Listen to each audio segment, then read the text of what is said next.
Ladies and gentlemen, the story you are about to hear is true. The names have been changed to protect the innocent. Dragnet is brought to you by Chesterfield, made by Liggett & Myers, first major tobacco company to bring you a complete line of quality cigarettes.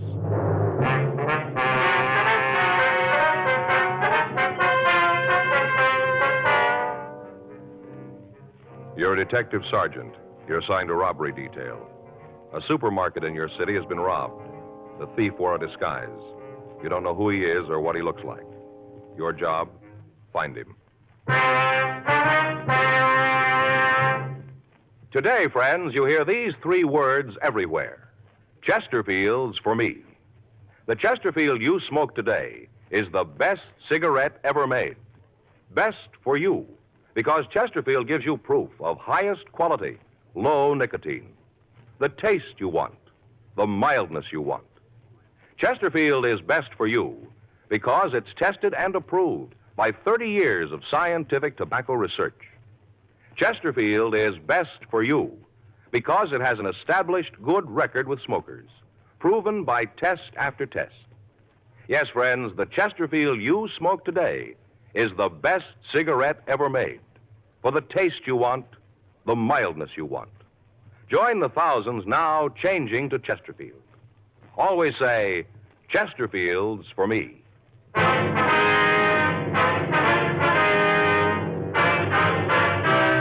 Dragnet, the documented drama of an actual crime. For the next 30 minutes, in cooperation with the Los Angeles Police Department, you will travel step by step on the side of the law through an actual case transcribed from official police files. From beginning to end, from crime to punishment, Dragnet is the story of your police force in action. It was Wednesday, August 13th. It was warm in Los Angeles. We were working the day watch out of robbery detail. My partner's Frank Smith. The boss is Chief of Detectives Thad Brown. My name's Friday. I was on my way into the office, and it was 7:58 a.m. when I got to room 27A. Robbery. Morning, Frank. You been in long? About 10 minutes. Mm-hmm. Gonna be a hot one today, isn't it? Yeah, that's what the paper says. Anything in the book? No. How about those mugs? They come in from Barton? Yeah, I put them in your box. Thank you. Did you take a look at them? Hey, Frank. What? I said, did you see the mugs? Oh, no.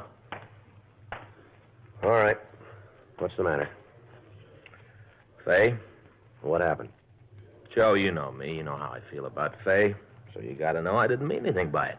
You didn't mean anything. Certainly not. It's the farthest thing from my mind. What was? What she thought I meant. You know, Joe, sometimes I think Fay just don't understand me. Well, I don't understand you either on this one. Oh, that's right. You weren't there. No. Sort of got to thinking to myself you were. You know how a guy does. Uh-huh. I got to thinking to myself, when you get a problem, you kind of think your old buddy knows all about it. Yeah? So I got to fill you in. I'll tell you all about it. Right now. Yeah. You see, after dinner last night, we had those Swedish meatballs that Fay makes so good. The what? Meatballs. Swedish ones. Oh, yeah, I know. I had those out there. Yeah, wonderful. Very good. Yeah. Excellent. Well, after dinner last night, we went in the living room, sat down to watch the television. Mm-hmm. I switched on the set, and I kind of arranged the pillows and settled back. A couple of minutes later, Fay comes in with a box. One of those big flat ones like dresses come in. Mm-hmm. Yeah, I know. She bought a new dress. Joe, that's why she fixed the meatballs. I don't know how this is going to end, but up to here, I must be on Fay's side, I guess. You are? Well, I don't understand any of it. Oh, well, I'll straighten that out. Mm-hmm. You see, whenever she wants me to go along with something she's already done, she always makes Swedish meatballs. Well, I could figure that part out. What was in the box? A dress, Joe. She bought a dress. Oh, it was a dress. Yeah. It was. She opened up the box. She shows it to me. Told me how she bought it on sale. Mm-hmm. You ever notice how every time a woman buys a dress, it's always on sale? No, I can't say as I ever have. Well, believe me, buddy, it always is. On sale. On sale. I don't want you to go through the whole day with this on your mind, but if you don't get to the point, it'll be time for us to sign out. And then we can talk about it. Well, I didn't mean anything by it. Nothing. She held the dress up for me to see, and all I did, I just said, what size is it? You know how you do. Want to look at these mug shots now? No, wait a minute. I want to finish. You asked me what I was mad about. I wanted to tell you. I asked her what size the dress was. She told me it was a 12. A 12. A 12. Yeah. So I just kind of casually mentioned that when we got married, she wore a 9. That's all I said, that she wore a 9. Want to look at the mug shots now? No, wait a minute. Will you help me with this thing? the use of being partners if you can't help a little? We'll look at the mugshots. When we were married, she wore a 9. And she just flipped her wig, Joe. She got real mad. Walked out of the room. Right out of the room. Yeah. I guess she thought I meant she was getting fat. Yeah, I guess she did. Boy, she was mad. Mm-hmm. Hot shot, I'll get it. Let's go. Corner of Grandview and Union. Yeah? Hold up.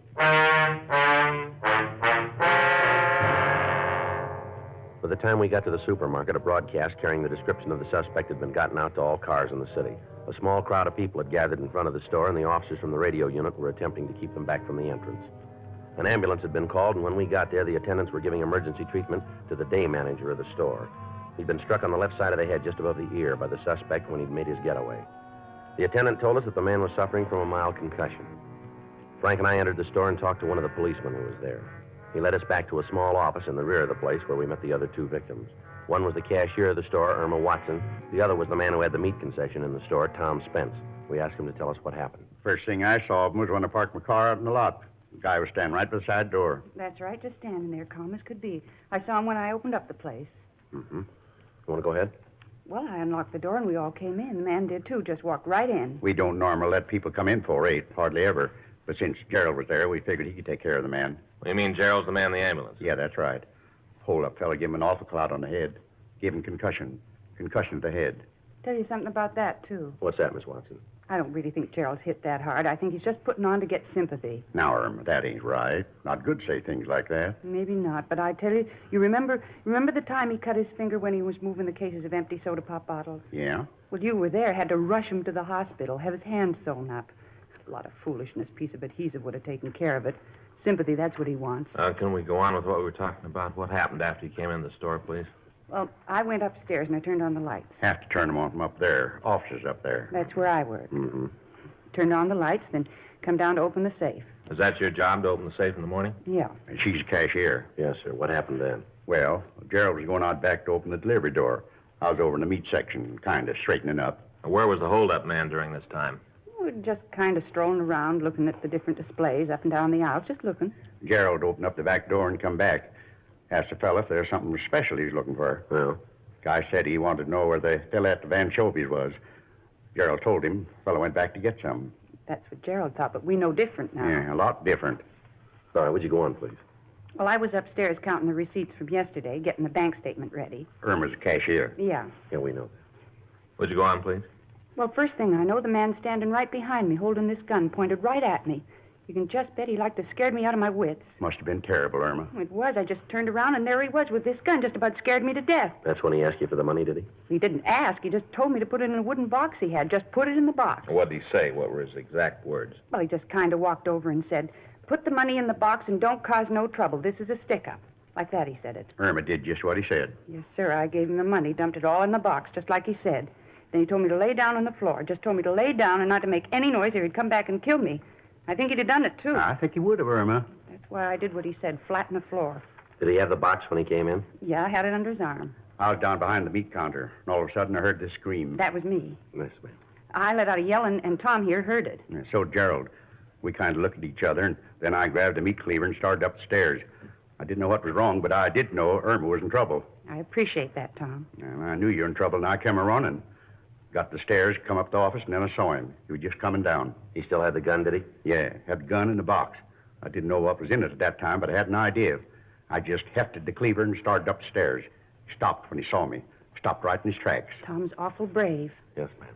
So he told me to get out of his way or else he'd kill me. The way he was pointing that gun around, kind of believed him. So I backed down the stairs and him right behind me. All the time he had that gun pointed at me. Where was the manager all this time? You mean Gerald? Mm-hmm. I don't know. I was upstairs. Well, I saw him. He was down to the cash register in front. He saw this guy coming down the stairs and he ran for the phone to call the police. Fella saw him and he took off after Gerald. I thought he was going to shoot him, but he didn't. Just hit him. Give him a concussion to the head. He's after sympathy, that's all. Oh, now, Irma, you're wrong. I seen it. He gave Gerald an awful hit, right along here. There, real hard. Now, which way did the man go after he left the store, please? Ran down that way, down Union. Uh-huh. Now, will you describe the man for us? Well, He was about the 5 feet funniest-looking 6, fella I and he ever was... saw. It'd be a little better if you told us one at a time, huh? I guess you'd never get it that way. Be a little difficult, sir, yeah. You go ahead, Irma. Well, I told the other policeman he was about the funniest-looking little man I ever saw. Real little. Oh, not really. I think he just kind of hunched over. Well, he looked little. About how tall was he? Oh, about 5'8", maybe 9. Guess that's about right. Tell him about the way he was dressed. Oh, yeah. Had on this black overcoat and a hat, all pulled down over his eyes. The hat, I mean. What color was his hair, do you remember? Well, what I could see of it was kind of blonde, light-colored. Yeah, that's right, and he had a mustache. Yeah, real big. Looked like the old-fashioned kind, like people wore when I was a kid. You know, handlebar, black. Real black. Mm-hmm. When he left the store, did you notice if he got into a car? Yeah, he did. I saw him run down the street and jump in one, a dark color. I'm not sure what kind it was. I think it might have been a Hudson, late model. I saw that. I was looking out the side window upstairs, and I saw the same thing. Did you tell the other officers about it? Well, I didn't. And neither did I. I guess we better get out a broadcast on it. Yeah. Did you happen to get the license number of the car? Yeah, that's where I went to work. I've got it written down right here on my apron. See? Numbers ain't too plain, but you can make them out. No, sir, I can't. You'll have to help me there. I got it, too. Right here. I saw him get in the car, and I wrote it down. Uh-huh. Thank you. Having the number of the car is going to make it easier to catch a fella, ain't it? We should make it a snap. Just find out who owns the car, and that's the man. Well, it's not going to be that easy, I'm afraid. What? Both numbers are different. A supplemental broadcast was gotten out carrying both the license numbers that the victims had gotten. Frank put in a call to DMV asking him to forward all information on the numbers.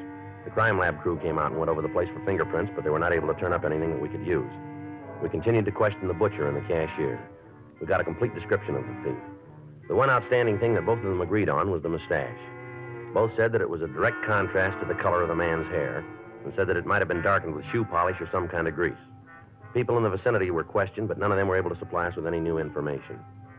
The injured manager was removed to Georgia Street Receiving Hospital for emergency treatment and then referred to his own doctor.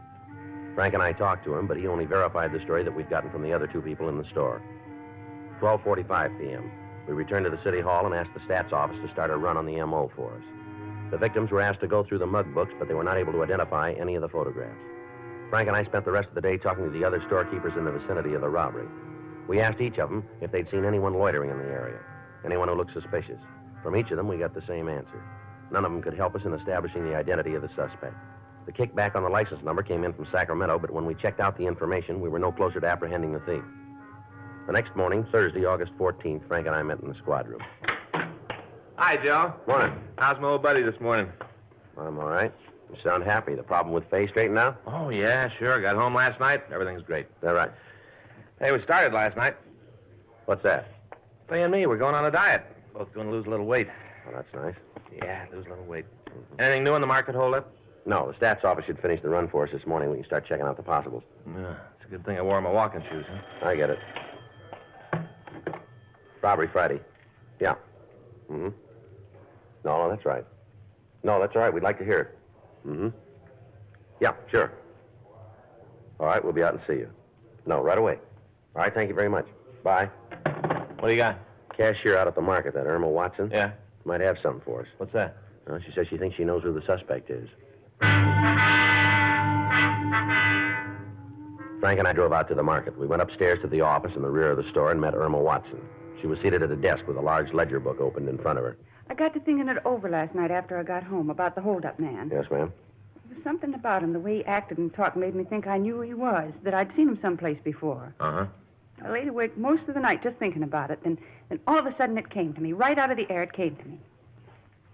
Yes, ma'am. Go ahead. Well, I knew where it was that I thought I knew him from. Where, ma'am? Right here in the store. You mean he's a customer? No, he works for us, right here in the store. That's where I've seen him. That mustache kind of fooled me for a minute, but not for long. I remembered. What's the man's name? I didn't remember that. Oh, let's see. Not last night, but I came down here this morning and started through the books and came upon it. Got it right here. Take a look for yourself. See? Right there. That's Jed Ellsworth. That's him, I'm sure of it. Does Ellsworth work here now? Well, yes and no. Ma'am? Well, he does and he doesn't. He's still got the job, but he ain't working right now. Got a leave of absence. He's got ulcers. Said he wanted to get them taken care of. Said he had to go out of town and see a specialist, get his ulcers fixed. I see. When did he leave? Last week. See, I got it right here. Last day he worked was Wednesday, August 6th. That was the last day. Do you have his home address? You just bet. Got it right here. Wrote all the information out for you. Thank you very much. It's him. I'm sure of it. All right, Miss Watson, we'll check into it. Only thing I can't figure out is that mustache. What's that? The mustache. I can't figure out how he could have grown it so fast. Takes longer than a week to get a mustache like that, doesn't it? Well, it depends, doesn't it? On what? Where you buy it. Frank and I returned to the office to run the name Jed Ellsworth through the record bureau. While Frank went through the packages, checking the description we'd gotten of the suspect, I went down to the stats office and picked up the list of possibles that they had for us. 10:26 a.m. I met Frank back at the R&I counter. All right, how's it going? Well, looks like we got a live one. Hmm? Got a Jed Ellsworth here, pretty close to the description. Yeah. Record in the East, St. Louis. Done big time back there, nothing locally, though. What'd he fall for? Armed robbery.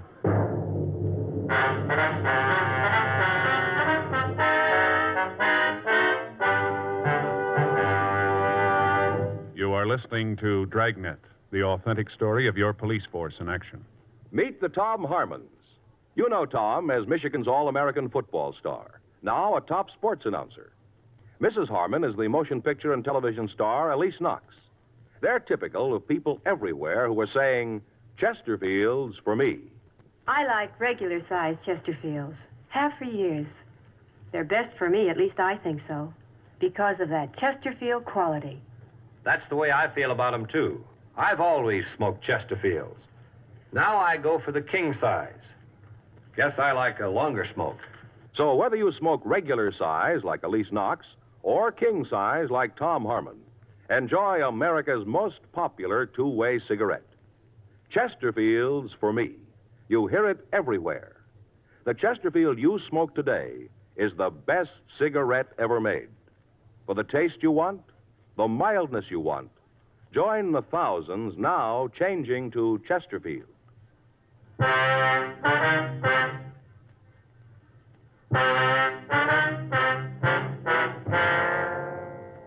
We sent an immediate request to the authorities in St. Louis asking that they forward all available information on their suspect, Jed Ellsworth. 1:15 p.m., Frank and I drove out to the address we'd been given by the cashier at the supermarket. It was a one-story redwood house in the Beverly Glen area. We rang the front doorbell. Yes? We'd like to see Jed Ellsworth. He's not here.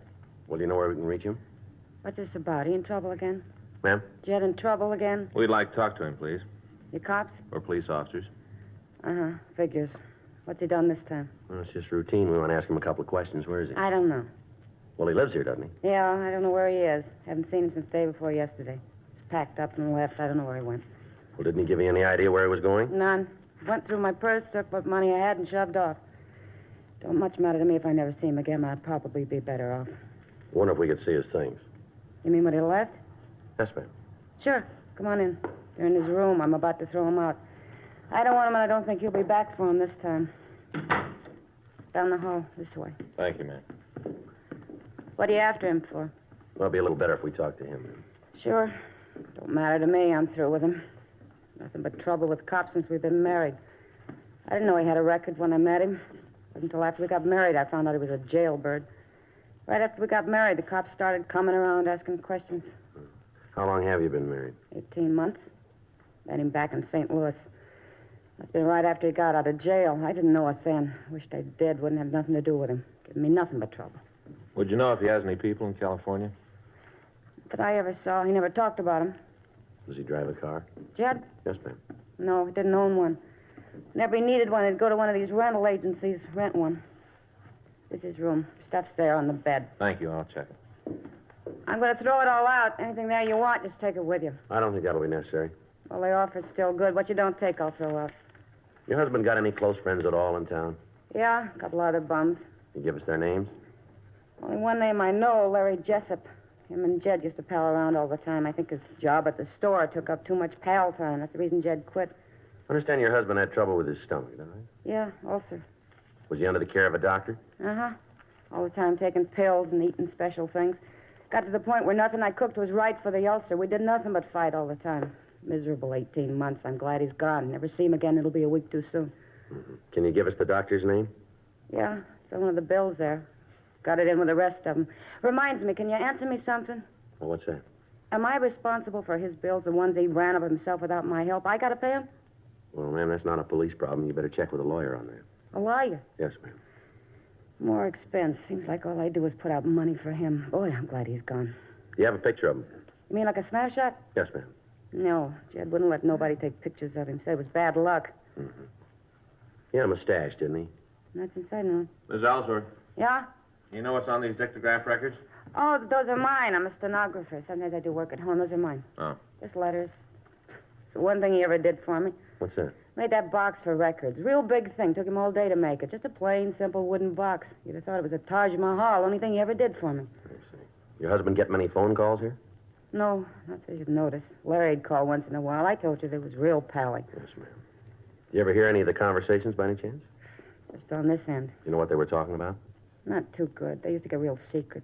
You know, low voices. They were planning something, though. I don't know what it was, but they were planning something. Well, this fellow Jessup, he drive a car? Yeah. You know what kind? Yeah. New Hudson.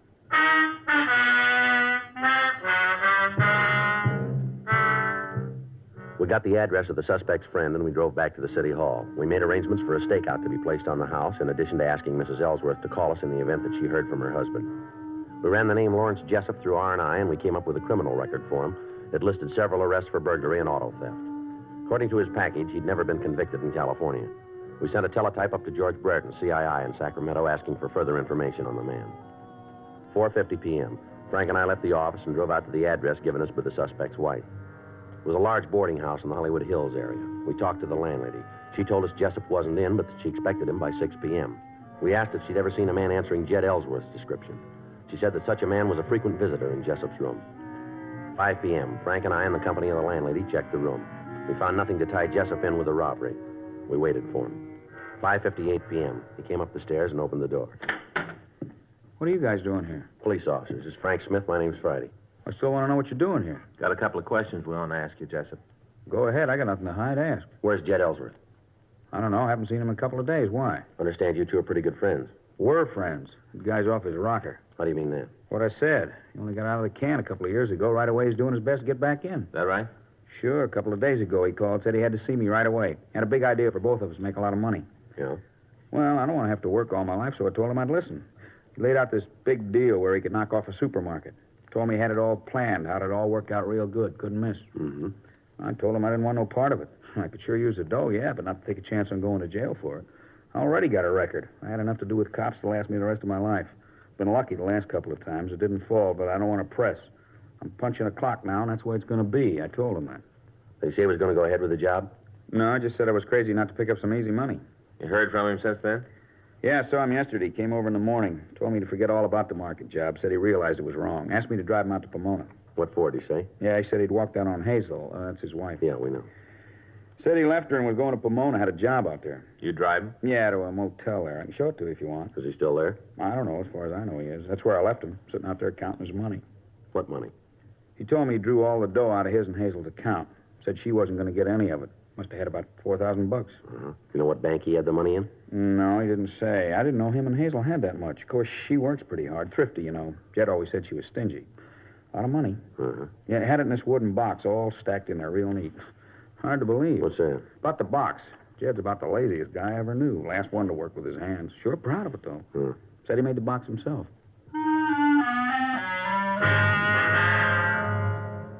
Larry Jessup, Frank, and I drove out to the motel in Pomona. We checked with the manager, but found that the suspect had checked out that morning. Fortunately, the room had not been cleaned yet, and we went over it. On a shelf in a closet, we found the wooden box that Jessup had spoken of. It was a duplicate of the one that we'd seen at the suspect's home. We told the manager we were taking it with us and asked her to notify us in the event Ellsworth returned. We asked if he had a car when he left. The manager told us he didn't, but that he had asked for the name of some automobile rental agencies in Pomona. Jessup and I went out to our car and waited for Frank to come back from the suspect's room. Sure looks like he pulled a robbery, huh? It seems to fit him real good, doesn't it? Joe? Yeah. Look at this. Found it under the bed. Phony black mustache.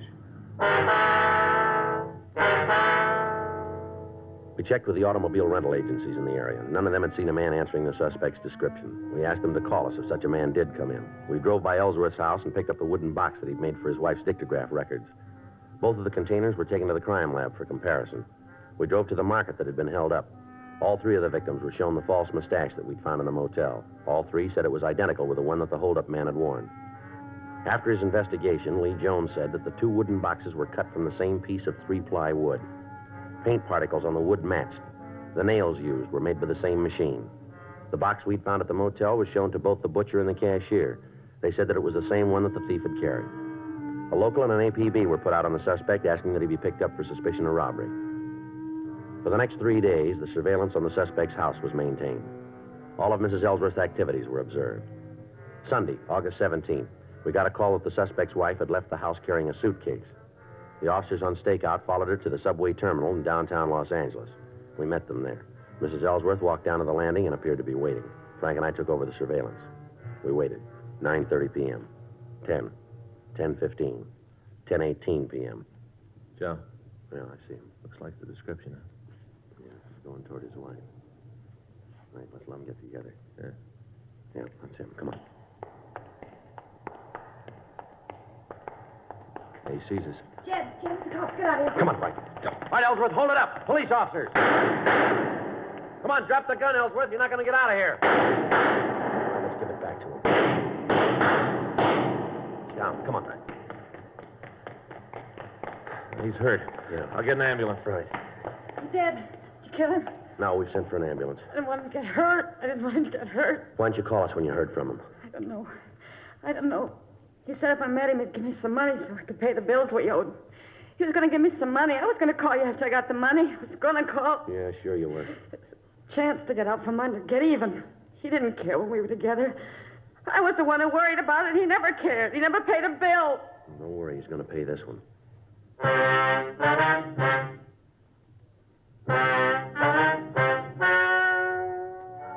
The story you've just heard is true. The names were changed to protect the innocent. On January 17th, trial was held in Department 97, Superior Court of the State of California, in and for the County of Los Angeles. In a moment, the results of that trial. Now, here is our star, Jack Webb. Thank you, George Fenneman. You know, the Chesterfield you smoked today is the best cigarette ever made, and best for you. Now, that's a fact. And to my way of thinking, it's the very reason for you to change to Chesterfield. Try 'em either way, regular or king size. If you try 'em, I think you'll say with all of us, Chesterfield's for me.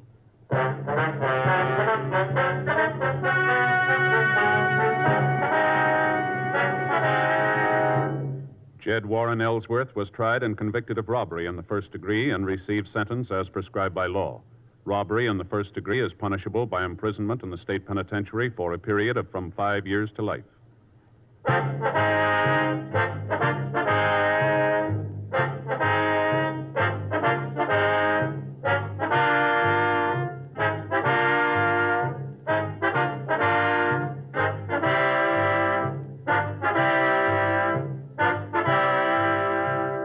You have just heard Dragnet, a series of authentic cases from official files.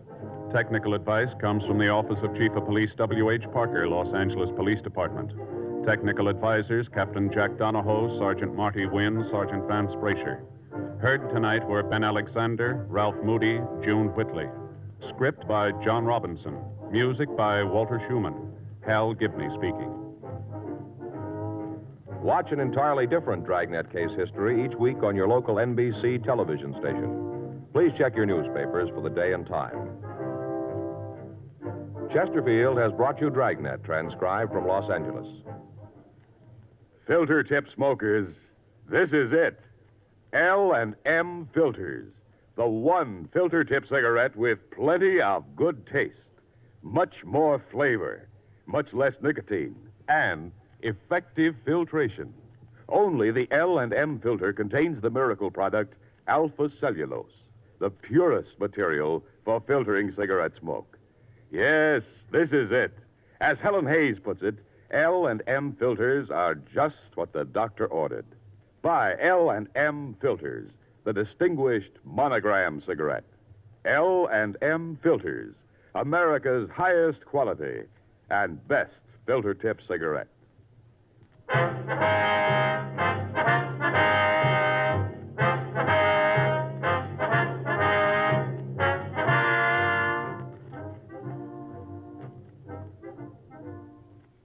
Hear Rocky Fortune following John Cameron Swayze and the news on the NBC Radio Network.